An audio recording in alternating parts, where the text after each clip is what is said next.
ಒಂದು ವಿಡಿಯೋ ಇದೆ ನಂತರ ಅಂತ ಹೇಳಿ ನೀವು ಮಾತಾಡಿದ್ರಿ, ಯಾರು ನಮ್ಮ ಮಾಜಿ ಮುಖ್ಯಮಂತ್ರಿಗಳು. ಎಷ್ಟು ಜನದಿದೆ ಸರ್? ಸರಿ ಸರ್, ಅವ್ರ ಆತ್ಮ ಮುಟ್ಕೊಂಡು ಹೇಳ್ಕೊಳ್ಳಿ. ಡಿ ಕೆ ಶಿವಕುಮಾರ್ ಯಾವ್ದೋ ದೇವರ ಹೆಸರು ಹೇಳ್ತಾ ಇರ್ತಾರೆ, ಯಾವ್ದೋ ಮಠದ ಹೆಸರು ಹೇಳ್ತಾ ಇರ್ತಾರೆ. ಅವ್ರು ನಂಬಿರೋ ದೇವರುಗಳನ್ನ ಮುಟ್ಟಿ ಹೇಳಿ ಸರ್, ಇವರು ಜನ ಅನ್ಕೊಂಡ್ರೆ ಹಲ್ಕ ಕೆಲಸ ಮಾಡೋರ ಇಲ್ಲ ಅಂತ. 224 MLA ಗಳಲ್ಲಿ 28 MP ಗಳಲ್ಲಿ ಸರ್ ಇವ್ರ ಆತ್ಮ ಮುಟ್ಕೊಂಡು ಇವ್ರು ಇಷ್ಟಪಡುವಂತ ದೇವ್ರು, ಯಾಕಂದ್ರೆ ಬೆಳಗ್ಗೆ ಎದ್ದು ಮಠಗಳಿಗೆ ಹೋಗಿ ಕಾಲು ನಮಸ್ಕಾರ ಮಾಡೋದು, ದೇವರುಗಳ ಹತ್ರ ಮುಗಿಸ್ಕೊಂಡು ಫೇಸ್ಬುಕ್ ಅಲ್ಲಿ ನಾವು ನೋಡ್ತೀವಿ. ಅದನ್ನ ಮುಟ್ಟಿ ಪ್ರಾಮಾಣಿಕವಾಗಿ ಹೇಳಕ್ಕೆ ಇಷ್ಟು ಜನಕ್ಕೆ ತಾಕತ್ತಿದೆ ಸರ್. ಎಲ್ಲ ಸ್ಟೇ ತಂದ್ಬಿಡ್ತಾರೆ. ಸ್ಟೇ ಯಾಕೆ ಬರ್ತದೆ? ಗಿಲ್ಟಿ ಇರ್ಬೇಕಲ್ಲ ಸರ್, ಗಿಲ್ಟಿ ಇದ್ದು ತಾನೆ ಸರ್. ನಾನು ಇಲ್ಲೂ ಕೂಡ ಯಾರಷ್ಟು ಹೇಳಿಲ್ಲ. ಒಬ್ಬ ಮಾಜಿ ಮುಖ್ಯಮಂತ್ರಿ ಯಾರೋ ಹೋಗಿ ತಗೊಂಬಂದ, ಜನ ಗೊತ್ತಾಯ್ತು ಅವನೇ ಅಂತ. ನಾನು ಹೇಳಿಲ್ಲ, ಅವನಾಗ ಅವನು ಹೇಳ್ಕೊಂಡ. ನಾನೇನ್ ಮಾಡಕ್ಕಾಗತ್ತೆ?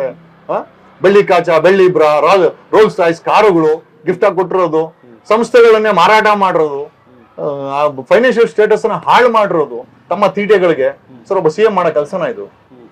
ಇದಕ್ಕೋಸ್ಕರ ನಾವು ಚುನಾವಣೆ ನಡೆಸ್ಬೇಕಾ? ಇದಕ್ಕೋಸ್ಕರ ನಾವು ವೋಟ್ ಹಾಕ್ಬೇಕಾ?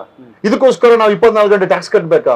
ಈ ದಂಧೆ ಮಾಡಕ್ಕೋಸ್ಕರ ನಾವೇನಾದ್ರು ಇಟ್ಟಿದ್ರೆ ರಾಜಕೀಯವನ್ನು ನಾವು ಪ್ರಶ್ನೆ ನಮಗೆ ಕಾಡ್ತಾ ಇದೆ. ಪರ್ಸನಲ್ ಆಗಿ ಹೇಳ್ಬಾರ್ದು ಈ ಮಾತನ್ನ, ಬಟ್ ಸ್ಟಿಲ್ ಜಾಗೃತಗೊಳಿಸ್ಬೇಕಾಗಿದೆ ಸಮಾಜವನ್ನ ಸರ್. ನಮ್ಮ ಮೇಲೆ ಜವಾಬ್ದಾರಿ ಇದೆ.